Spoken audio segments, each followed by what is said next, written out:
ಎಲ್ಲ ತರಹದ ಪ್ರಯತ್ನಗಳನ್ನ ಮಾಡಿದ್ರು ಕೂಡ ಹೇರ್ ಲಾಸ್ ಕಂಟ್ರೋಲಿಗೆ ಬರ್ತಾ ಇಲ್ವಾ? ಡಯಟ್ ಆಯ್ತು, ಎಕ್ಸಸೈಸ್ ಆಯ್ತು, ಹೇರ್ ಸಿರಮ್ ಆಯ್ತು, ಹಾಗೇನೆ ಮನೆ ಮದ್ದು ಕೂಡ ಆಯ್ತು. ಇನ್ನು ಡಾಕ್ಟರ್ ಹತ್ರ ಅಪಾಯಿಂಟ್ಮೆಂಟ್ಸ್ಗಳು ಈಗಲೂ ಕೂಡ ನಡೀತಾ ಇದೆ. ಆದ್ರೂ ಕೂಡ ಏನು ವ್ಯತ್ಯಾಸ ಆಗ್ತಾ ಇಲ್ಲ ಅಂತ ಅಂದ್ರೆ ಈ ಸಂಚಿಕೆನ ನೀವು ಪೂರ್ತಿಯಾಗಿ ನೋಡ್ಲೇಬೇಕು. ಇನ್ನು ತುಂಬಾ ಜನ ಹೇಳ್ತಾ ಇರ್ತಾರೆ, ಕಾಡಲ್ಲಿ ಒಂದು ಸೊಪ್ಪು ಸಿಗ್ತದೆ ಮೇಡಮ್, ಅದನ್ನ ತಂದು ಹಚ್ಚೋದು ಒಂದೇ ಬಾಕಿ ಇರೋದು ಅಂತ. ಅಷ್ಟು ದೂರ ಹೋಗ್ಬೇಡಿ, ಸೊಲ್ಯೂಷನ್ ಏನು ಅಂತ ನಾನು ನಿಮಗೆ ಹೇಳ್ಕೊಡ್ತೀನಿ. ನಮಸ್ಕಾರ, ನಾನು ನಿಮ್ಮ ಪ್ರೀತಿಯ Pooja Ganesh, clinical dietitian and also the founder of fit Karnataka mission.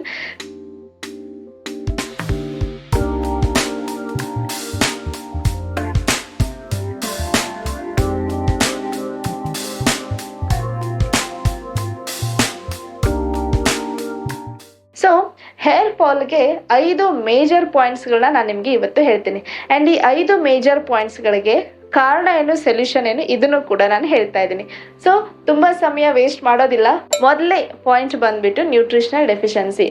ಸರಿಯಾದ ಆಹಾರ ಸೇವನೆ ಇದ್ರೂ ಕೂಡ ನಮಗೆ ಗೊತ್ತಿಲ್ಲದೇನೆ ನಾವು ಮೈಕ್ರೋ ನ್ಯೂಟ್ರಿಯನ್ಸ್ ಡೆಫಿಷಿಯನ್ಸಿ ಒಳಗಡೆ ಹೋಗಿರ್ತೀವಿ. ಅದು ಬಂದು iron, calcium, zinc, vitamin D and B ಆಗಿರಬಹುದು. ಸೊ ಯಾವಾಗ ನಾವು ಆಹಾರದಿಂದ ಯಾವಾಗ ಪೂರೈಸಕ್ ಆಗೋದಿಲ್ವೋ ಆವಾಗ ಈ ಡೆಫಿಷಿಯನ್ಸಿ ಆದಾಗ ನಮಗೆ ಮೇಜರ್ ಹೇರ್ ಲಾಸ್ ಸ್ಟಾರ್ಟ್ ಆಗುತ್ತೆ. ಸ್ಪೆಷಲಿ ಐರನ್ ಡೆಫಿಷಿಯನ್ಸಿ ಅಂತ ಬಂದಾಗ ಟೀಲೋಜನ್ ಎಫ್ಲೂವಿಯಂ ಅನ್ನುವಂತಹ ಒಂದು ಹೇರ್ ಲಾಸ್ ಸಮಸ್ಯೆ ಬರುತ್ತೆ. ಇದು ಏನ್ ಮಾಡುತ್ತೆ, ನಮ್ಮ ಹೇರ್ ಫಾಲ್ ಅನ್ನ ಫೈನಲ್ ಸ್ಟೇಜ್ಗೆ ತಗೊಂಡು ಹೋಗುತ್ತೆ. ಅದು ಶೆಡಿಂಗ್ ಸ್ಟೇಜ್. ಇಲ್ಲಿ ನೀವು ಏನೇ ಪ್ರಯತ್ನ ಪಟ್ಟರು ಕೂಡ ಹೇರ್ ಲಾಸ್ ಅನ್ನ ಕಂಟ್ರೋಲಿಗೆ ತಗೊಂಡು ಬರೋದಕ್ಕಾಗೋದಿಲ್ಲ. ಸೊ ಹೀಗಾದಾಗ ನಾವೇನ್ ಮಾಡಬೇಕು, ಇಮ್ಮಿಡಿಯೇಟ್ಲಿ ನಿಮ್ಮ ಬ್ಲಡ್ ಟೆಸ್ಟ್ ಅನ್ನ ನೋಡ್ಬಿಟ್ಟು ಯಾವೆಲ್ಲ ನ್ಯೂಟ್ರಿಷನ್ ಡೆಫಿಷಿಯನ್ಸಿ ಒಳಗಡೆ ಇದಾವೋ ಇಮ್ಮಿಡಿಯೇಟ್ಲಿ ಅದ್ರ ಮೇಲೆ ಸಪ್ಲಿಮೆಂಟೇಷನ್ ಅನ್ನ ಸ್ಟಾರ್ಟ್ ಮಾಡಬೇಕು. ಸೊ ನಿಮಗೇನಾದ್ರೂ ನ್ಯೂಟ್ರಿಷನಲ್ ಡೆಫಿಷಿಯನ್ಸಿ ಇಂದ ಹೇರ್ ಲಾಸ್ ಆಗ್ತಾ ಇದೆ ಅಂದ್ರೆ ಮೊದಲಿಗೆ ನೀವು ಯಾವ್ದು ನ್ಯೂಟ್ರಿಷನ್ ಡೆಫಿಷಿಯನ್ಸಿ ಇದೆ ಅಂತ ಹುಡುಕಿ, ಅಂದ್ರೆ ಬ್ಲಡ್ ಟೆಸ್ಟ್ ಮೂಲಕ ನೋಡ್ಕೊಂಡು ಇಮಿಡಿಯೇಟ್ ಸಪ್ಲಿಮೆಂಟೇಷನ್ ನ ಸ್ಟಾರ್ಟ್ ಮಾಡ್ಕೊಳ್ಳೋದು ತುಂಬಾ ಇಂಪಾರ್ಟೆಂಟ್ ಆಗುತ್ತೆ. ಇನ್ನು ಎರಡನೇ ಮೇಜರ್ ಪಾಯಿಂಟ್ ಬಂದು ಹಾರ್ಮೋನಲ್ ಇಂಬ್ಯಾಲೆನ್ಸ್. ಸೊ ನಿಮಗೆ ನ್ಯೂಟ್ರಿಷನಲ್ ಡೆಫಿಷಿಯನ್ಸಿ ಇಲ್ಲ ಅಂತ ಅಂದ್ರೂ ಕೂಡ ನೀವು ಸಪ್ಲಿಮೆಂಟೇಷನ್ ತಗೊಳ್ತಾ ಇದ್ರೆ ಹೇರ್ ಲಾಸ್ ನಿಲ್ಲುತ್ತೆ ಅಂತ ಅಂದ್ರೆ ಅದು ತಪ್ಪಾಗುತ್ತೆ. ಯಾಕಂದ್ರೆ ಅಲ್ಲಿ ಕಾರಣ ನ್ಯೂಟ್ರಿಷನಲ್ ಡೆಫಿಷಿಯನ್ಸಿ ಆಗಿರೋದಿಲ್ಲ, ಎರಡನೇ ಕಾರಣ ಆಗಿರ್ಬೋದು ಹಾರ್ಮೋನಲ್ ಇಂಬ್ಯಾಲೆನ್ಸ್. ಸೊ ಈಗ ಹಾರ್ಮೋನಲ್ ಇಂಬ್ಯಾಲೆನ್ಸ್ ಅಂತ ಬಂದ್ರೆ ಯಾವ ಹಾರ್ಮೋನ್ ಡಿಸ್ಟರ್ಬ್ ಮಾಡುತ್ತೆ ಹೇರ್ ಲಾಸ್ಗೆ? ಸೊ ಯಾರು ಥೈರಾಯ್ಡ್ ಪೇಷಂಟ್ ಇರ್ತಾರೆ, ಯಾರು PCOS ಪೇಷಂಟ್ ಇರ್ತಾರೆ, ಅವರಲ್ಲಿ ಹೇರ್ ಲಾಸ್ ತುಂಬಾ ಜಾಸ್ತಿ ಆಗ್ತಾ ಇರುತ್ತೆ. ಥೈರಾಯ್ಡ್ನ ಕೆಲಸ ಏನು ಅಂತಂದ್ರೆ ಮೆಜಾರಿಟಿಯಲ್ಲಿ ಹೇರ್ ಗ್ರೋತ್ಗೆ ಕೂಡ ಥೈರಾಯ್ಡ್ ಹಾರ್ಮೋನ್ ಸಪೋರ್ಟ್ ಮಾಡ್ತಾ ಇರುತ್ತೆ. ಇನ್ನು PCOS ಕಂಡೀಷನ್ಗಳಲ್ಲಿ ಆಂಡ್ರೋಜನ್ ಅನ್ನುವಂಥ ಹಾರ್ಮೋನು ಹೆಚ್ಚಾಗಿ ಇದು ಡೆವಲಪ್ ಆದಾಗ ನಿಮ್ಮ ಹೇರ್ ಲಾಸ್ ಜಾಸ್ತಿ ಆಗುತ್ತೆ, ಅಥವಾ ಅನ್ವಾಂಟೆಡ್ ಜಾಗಗಳಲ್ಲಿ ಹೇರ್ ಗ್ರೋತ್ ಆಗುತ್ತೆ, ಬೇಕಾಗಿರುವಂತಹ ಜಾಗಗಳಲ್ಲಿ ಹೇರ್ ಲಾಸ್ ಆಗುತ್ತೆ. ಸೊ ಥೈರಾಯ್ಡ್ ಡಿಸ್ಫಂಕ್ಷನ್ ಆಗಿರ್ಬೋದು PCOS ಪೇಷಂಟ್ಗಳಲ್ಲಿ ನಾವು ಹೇರ್ ಲಾಸ್ ಮೇಲೆ ಫೋಕಸ್ ಮಾಡುವ ಬದಲು ಅವರ ಹೆಲ್ತ್ ಇಶ್ಯೂಸ್ ಅನ್ನ ಸರಿ ಮಾಡಿದಾಗ, ಸೊಲ್ಯೂಷನ್ ಏನು, ಅವರ ಹೆಲ್ತ್ ಇಶ್ಯೂಸ್ ಅನ್ನ ಸರಿ ಮಾಡಿದಾಗ ಹೇರ್ ಲಾಸ್ ಆಟೋಮೆಟಿಕ್ ಆಗಿ ಸ್ಟಾಪ್ ಆಗುತ್ತೆ. ಯಾಕಂದ್ರೆ ಯಾವಾಗಲೂ ಕೂಡ ಕಾರಣ ಏನಾಗಿರುತ್ತೆ ಅದೇ ಪರಿಹಾರ ಆಗಿರುತ್ತೆ. ಇದನ್ನ ಯಾವತ್ತೂ ಮರಿಬಾರ್ದು. ಹಾರ್ಮೋನ್ ಇಂಬ್ಯಾಲೆನ್ಸ್ ಆಗಿದೆ, ಸಪ್ಲಿಮೆಂಟ್ ವರ್ಕ್ ಆಗುತ್ತೆ ಅಂದ್ರೆ ಇಲ್ಲ, ವರ್ಕ್ ಆಗೋದಿಲ್ಲ. ಹಾರ್ಮೋನ್ಸ್ ಹಾಳಾಗಿದೆ ಅಂದ್ರೆ ಹಾರ್ಮೋನ್ಸ್ ಅನ್ನ ಸರಿಯಾಗಿ ತಗೊಂಡ್ ಬರ್ಬೇಕು. ಅದಕ್ಕೆ ಸರಿಯಾದ ಆಹಾರ ಕ್ರಮ ಮತ್ತೆ ಜೀವನ ಶೈಲಿನ ಪಾಲಿಸೋದು ಇಲ್ಲಿ ತುಂಬಾ ಇಂಪಾರ್ಟೆಂಟ್ ಆಗಿರುತ್ತೆ. ಮೂರನೇ ಪಾಯಿಂಟ್ ಬಂದ್ಬಿಟ್ಟು ಒತ್ತಡ ಅಂದ್ರೆ ಸ್ಟ್ರೆಸ್.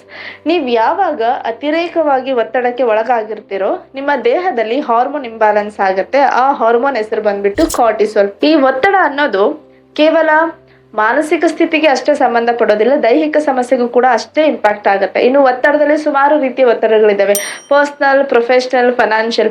ಅದು ಯಾವುದೇ ಒತ್ತಡ ಆಗಿದ್ರು ಕೂಡ ಹಾರ್ಮೋನ್ ಮಾತ್ರ ಕಾರ್ಟಿಸೋಲ್ ಟ್ರಿಗರ್ ಆಗೋದು.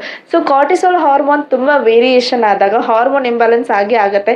ಇದರಿಂದ ಹಾರ್ಮೋನ್ ಇಂಬ್ಯಾಲೆನ್ಸ್ ಆದಾಗ ಹೇಗೆ ನಮ್ಮ ಬಾಡಿ ರೆಸ್ಪಾಂಡ್ ಮಾಡುತ್ತೋ, ಕಾರ್ಟಿಸೋಲ್ ಹಾರ್ಮೋನ್ ವ್ಯತ್ಯಾಸ ಆದಾಗೂ ಕೂಡ ನಮ್ಮ ಬಾಡಿ ಹಾಗೆ ರೆಸ್ಪಾಂಡ್ ಆಗುತ್ತೆ. ನಮ್ಮ ಗ್ರೋತ್ ಫೇಸ್ ಇದೆ, ಹೇರ್ದು ಗ್ರೋತ್ ಫೇಸ್ ಇದ್ರೂ ಕೂಡ ಡೈರೆಕ್ಟ್ ಆಗಿ ಅದು ಶೆಡಿಂಗ್ ಫೇಸ್ಗೆ ಶಿಫ್ಟ್ ಆಗುತ್ತೆ. ಅಂದ್ರೆ ಬೆಳವಣಿಗೆ ಆಗುವ ಹಂತ ಬಿಟ್ಟು ಡೈರೆಕ್ಟ್ ಆಗಿ ಉದುರುವ ಹಂತಕ್ಕೆ ಬಂದು ನಿಂತ್ಕೊಂಡ್ಬಿಡುತ್ತೆ ಸ್ಪ್ಯಾನ್ ಆಫ್ 30 days.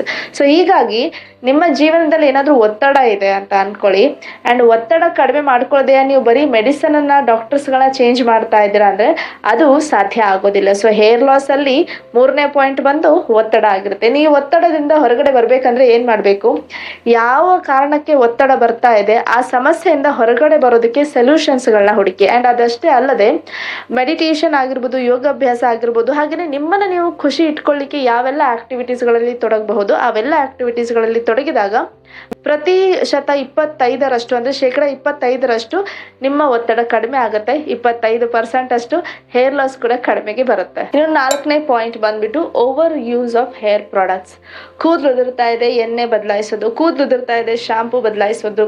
ನೋಡಿ, ರೂಟ್ ಕಾಸ್ ಏನು ಅಂತ ನೀವು ಅರ್ಥನೇ ಮಾಡ್ಕೊಳ್ತಾ ಇಲ್ಲ ಅಂದಮೇಲೆ ಯಾವ ಶಾಂಪೂ ಹಚ್ಚಿದ್ರೆ ಏನು. ಈಗ ನಿಮಗೆ ಒಬ್ರು ಬಂದು ಹೇಳ್ತಾರೆ ಈ ಶಾಂಪೂ ಹಚ್ಕೊಳ್ಳಿ ಕೂದಲು ಉದುರೋದು ನಿಂತು ಬಿಡುತ್ತೆ, ಈ ಒಂದು ಹೇರ್ ಆಯಿಲ್ನ ಅಪ್ಲೈ ಮಾಡಿ ಕೂದಲು ಉದುರೋದು ನಿಲ್ಲುತ್ತೆ ಅಂತ. ಬಟ್ ನಿಮಗೆ ಹಾರ್ಮೋನ್ಸ್ಗಳಿಂದ ಕೂದಲು ಉದುರ್ತಾ ಇದೆ ಅಂದರೆ ಶಾಂಪೂ ವರ್ಕ್ ಆಗೋದಿಲ್ಲ. ನಿಮಗೆ ನ್ಯೂಟ್ರಿಷನ್ ಡೆಫಿಷಿಯನ್ಸಿಯಿಂದ ಹೇರ್ ಲಾಸ್ ಆಗ್ತಾ ಇದೆ ಅಂದರೆ ಶಾಂಪೂ ವರ್ಕ್ ಆಗೋದಿಲ್ಲ. ಯಾಕಂದರೆ ಒಳಗಡೆಯಿಂದ ನೀವು ಅದನ್ನು ಸರಿ ಮಾಡ್ಕೊಳ್ಳೋದು ಇಲ್ಲಿ ತುಂಬ ಇಂಪಾರ್ಟೆಂಟ್ ಆಗುತ್ತೆ. ಹಾಗಾದರೆ ಈ ಪ್ರಾಡಕ್ಟ್ಸ್ಗಳು ಬಳಕೆಗೆ ಬರೋದಿಲ್ವಾ ಅಂದರೆ ಇಲ್ಲ, ಬಳಕೆಗೆ ಬರುತ್ತೆ. ಬಟ್ ರೈಟ್ ಸಿಸ್ಟಮ್ ಸಪೋರ್ಟಿಂದ ಮಾಡ್ಕೋಬೇಕು. ಈಗ ನಿಮಗೆ ನ್ಯೂಟ್ರಿಷನಲ್ ಡೆಫಿಷಿಯನ್ಸಿ ಆಗ್ತಾ ಇದೆ ಅಂದರೆ ಸಪ್ಲಿಮೆಂಟ್ಸ್ ತಗೊಳ್ಳಿ, ಪ್ರಾಪರ್ ನಿಮ್ಮ ಹೇರ್ಗೆ ಸಂಬಂಧಪಟ್ಟಂತಹ ಇದು ಏನು ಶಾಂಪೂ ಆಗಿರ್ಬೋದು, ಸೀರಮ್ ಆಗಿರ್ಬೋದು ಬಳಸಬೇಕು. ನಿಮಗೇನಾದರೂ ಯಾವ ಸೀರಮ್ ಹಚ್ಕೋಬೇಕು, ಯಾವ ಶಾಂಪೂ ಹಚ್ಕೋಬೇಕು ಅಂತ ಗೊತ್ತಾಗ್ತಾ ಇಲ್ಲ ಅಂದರೆ ಮೊದಲಿಗೆ ನೀವು ಅರ್ಥ ಮಾಡ್ಕೋಬೇಕು ನಿಮ್ಮ ಹೇರ್ ಟೈಪ್ ಯಾವುದಿದೆ ಅಂತ. ಸೊ ನಿಮ್ಮ ಹೇರ್ ಟೈಪನ್ನು ಅರ್ಥ ಮಾಡಿಕೊಂಡು ಅದ್ರ ಪ್ರಕಾರ ಪ್ರಾಡಕ್ಟ್ಸ್ಗಳನ್ನ ಆಯ್ಕೆ ಮಾಡ್ಕೊಂಡಿದ್ದಲ್ಲಿ ಪ್ರಾಡಕ್ಟ್ಸ್ಗಳಿಂದ ಆಗ್ತಾ ಇರುವಂಥ ಹೇರ್ ಲಾಸನ್ನು ನೀವು ತಡಿಬಹುದು. ಇನ್ನು 5ನೇ ಪಾಯಿಂಟ್ ಬಂದ್ಬಿಟ್ಟು ಜೆನೆಟಿಕ್ಸ್ ಇಂದ ಅಂದ್ರೆ ಹೆರಿಡಿಟಿ ಅಂತ ನಾವೇನ್ ಹೇಳ್ತೀವಿ. ತುಂಬಾ ಜನ ಹೇಳ್ತಾರೆ ನನಗೆ ಹೆರಿಡಿಟಿ ಇದೆ, ಅದಕ್ಕೆ ನಾನೇನು ಕಂಟ್ರೋಲ್ ಮಾಡೋದಕ್ಕೆ ಆಗೋದಿಲ್ಲ. ಎಷ್ಟು % ಸತ್ಯ? ಹೇರ್ ಲಾಸ್ ಅಂತ ಬಂದಾಗ ಜೆನೆಟಿಕ್ ರೋಲ್ ಪ್ಲೇ ಆಗೋದು 50 to 60% ಇರುತ್ತೆ.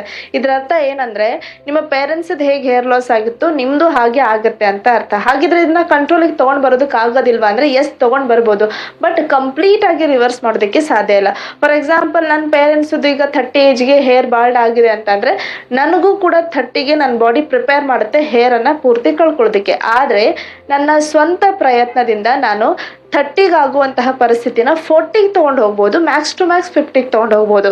ಎಸ್, ಬಟ್ ಈ ಪ್ರಯತ್ನ ಏನಿರುತ್ತೆ ನಾರ್ಮಲ್ ಜನಗಳಿಗಿಂತ ಜಾಸ್ತಿ ಇರುತ್ತೆ. ಈಗ ಒಬ್ರು ಏನೂ ಮಾಡಲಿಲ್ಲ ಅಂದ್ರೂ ಕೂದಲು ಚೆನ್ನಾಗಿರುತ್ತೆ, ಬಟ್ ಜೆನೆಟಿಕಲಿ ಹೇರ್ ಲಾಸ್ ಇರುವಂತಹ ಫ್ಯಾಮಿಲೀಸ್ಗಳಲ್ಲಿ ಒಂಚೂರು ವ್ಯತ್ಯಾಸ ಆದರೂ ಕೂಡ ಫಸ್ಟ್ ಹೋಗೋದೇ ಹೇರ್. ಸೊ ಹೀಗಾಗಿ ಜೆನೆಟಿಕಲಿ ಯಾರೆಲ್ಲ ಸಮಸ್ಯೆಗಳನ್ನ ಅನುಭವಿಸ್ತಾ ಇದ್ರ ನೀವು ಮೊದಲಿಗೆ ನ್ಯೂಟ್ರಿಷನ್ ಪ್ರೊಫೈಲನ್ನು ಚೆಕ್ ಮಾಡ್ಕೊಳ್ಳಿ, ಹಾರ್ಮೋನ್ಸನ್ನು ಸೆಟಲ್ ಡೌನ್ ಮಾಡ್ಕೊಳ್ಳಿ. ಅದಷ್ಟೇ ಅಲ್ಲದೆ ನಿಮ್ಮ ಹೇರ್ ಟೈಪ್ ಯಾವುದಿದೆ ಅಂತ ಅರ್ಥ ಮಾಡಿಕೊಂಡು ಸರಿಯಾದ ಪ್ರಾಡಕ್ಟ್ಸ್ಗಳನ್ನ ಬಳಕೆ ಮಾಡಿ. ಆವಾಗ ಜೆನೆಟಿಕಲಿ ನಾವೇನು ಮಾಡೋದು ರೆಸ್ಪಾನ್ಸನ್ನು ಡಿಲೇ ಮಾಡ್ಬೋದು. ಯಾಕಂದರೆ ಜೆನೆಟಿಕಲಿ DHT ಹಾರ್ಮೋನ್ ಏನಿರುತ್ತೆ ಅದು ನಮ್ಮ ಹೇರ್ ಫಾಲಿಕಲ್ಸನ್ನು ಶ್ರಿಂಕ್ ಮಾಡುತ್ತೆ, ಹೇರ್ ಥಿನ್ನಿಂಗ್ ಮಾಡಿಸುತ್ತೆ. ಸೊ ನಾವು ವರ್ಕ್ ಮಾಡಬೇಕು DHT ಮೇಲೆ. ಈಗ DHT ಮೇಲೆ ವರ್ಕ್ ಮಾಡಬೇಕು ಅಂದರೆ ನಮ್ಮ ಜೀವನ ಶೈಲಿ ತುಂಬ ಚೆನ್ನಾಗಿರೋದು ಇಂಪಾರ್ಟೆಂಟ್ ಆಗುತ್ತೆ. ಸೊ ಅರ್ಥ ಆಯ್ತಲ್ವಾ ಯಾವ 5 ಮೇಜರ್ ರೋಲ್ ಪ್ಲೇ ಆಗುತ್ತೆ ಹೇರ್ ಲಾಸಲ್ಲಿ. ಸೊ ನಿಮಗೆ ಯಾವ ಕಾರಣದಿಂದ ಹೇರ್ ಲಾಸ್ ಆಗ್ತಾ ಇದೆ ಅಂತ ಅರ್ಥ ಮಾಡ್ಕೊಳ್ಳದೆ ನೀವು ಯಾವುದೇ ಟ್ರೀಟ್ಮೆಂಟ್ ತಗೊಂಡ್ರು ಕೂಡ ವರ್ಕ್ ಆಗೋದಿಲ್ಲ. ಇನ್ನು ಹೇರ್ ಫಾಲ್ ಸಮಸ್ಯೆಯಲ್ಲಿದ್ದಾಗ ಯಾವೆಲ್ಲ ಆಹಾರಗಳನ್ನ ಬಳಸಬೇಕು ಅನ್ನುವಂತಹ ಪ್ರಶ್ನೆ ನಿಮ್ಮ ಮನಸ್ಸಲ್ಲಿ ಏನಾದರೂ ಇದೆ ಅಂದರೆ ಐ ಬಟನ್ ಅಲ್ಲಿ ನಾನೊಂದು ವಿಡಿಯೋನ ಪಿನ್ ಮಾಡಿರ್ತೀನಿ, ಹೋಗಿ ಚೆಕ್ ಮಾಡ್ಕೊಳ್ಳೋದನ್ನ ಮರಿಬೇಡಿ. ಆಹಾರದ ಬಗ್ಗೆ ಅದರಲ್ಲಿ ಸಂಪೂರ್ಣವಾದ ಮಾಹಿತಿನ ಕೊಟ್ಟಿದ್ದೀನಿ. ಸೊ ಇವತ್ತಿನ ದಿನ ನಿಮ್ಗೆ ಏನಾದರೂ ಹೊಸ ವಿಷಯ ಗೊತ್ತಾಗಿದೆ ಅಂದರೆ ಈ ವಿಡಿಯೋನ ನಿಮ್ಮ ಸ್ನೇಹಿತರಿಗೆ ಶೇರ್ ಮಾಡೋದನ್ನ ಮರಿಬೇಡಿ. ಇನ್ನು ನನ್ನ ಚಾನಲನ್ನು ಲೈಕ್ ಮಾಡಿ, ಶೇರ್ ಮಾಡಿ, ಸಬ್ಸ್ಕ್ರೈಬ್ ಮಾಡಿ, ಸಹಕರಿಸೋದನ್ನ ಮರಿಬೇಡಿ. Thank you so much for watching this video.